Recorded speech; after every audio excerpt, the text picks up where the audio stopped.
तर ही बातमी आहे पिंपरी चिंचवडमधून। पिंपरी चिंचवडमध्ये कोट्यवधींची टीडीआरची खैरात झाल्याचं पुढे आलंय आणि या खैरातीला महसूल मंत्री चंद्रशेखर बावनकुळे यांचा आशीर्वाद आहे का असा प्रश्न आता उपस्थित होतोय। महसूल मंत्र्यांमुळेच भाजप कार्यकर्त्याचं उखळ पांढरं झालंय का? नकारात्मक अहवाल येऊन सुद्धा विशेष रस का दाखवला गेला असे अनेक प्रश्न आता या प्रकरणानिमित्तानं उभे राहिलेले आहेत। पिंपरी चिंचवडमध्ये भाजप कार्यकर्त्याच्या बांधकाम कंपनीवर कोट्यवधी रुपयांच्या टीडीआरची खैरात झाल्याची ही धक्कादायक बाब उघड झाली आहे।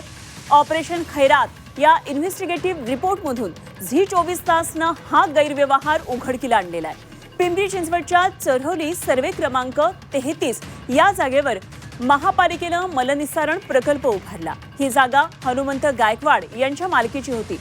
त्यांनी 2008 मध्ये टीडीआर मध्ये मोबदला देण्याबाबत पाठपुरावा केला होता आणि पुढे हे प्रकरण मग थंड बसल्यात गेलं। 2024 मध्ये गायकवाड यांनी ही जमीन कॅलकॉन या निलेश आणि राहुल कलाटे यांच्या कंपनीला विकली। जमीन विकल्यानंतरही गायकवाड यांनी 2025 मध्ये सरकारकडे टीडीआर साठी पाठपुरावा कायम ठेवला।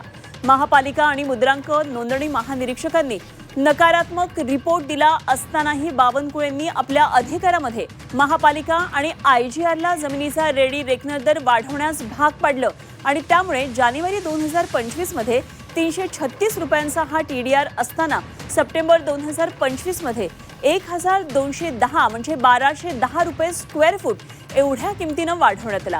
ज्यामुळे जिथे सरकारला 59 कोटी रुपयांचा हा टीडीआर द्यावा लागला असता तिथे सरकारला तब्बल 213 कोटी रुपयांचा हा टीडीआर द्यावा लागला।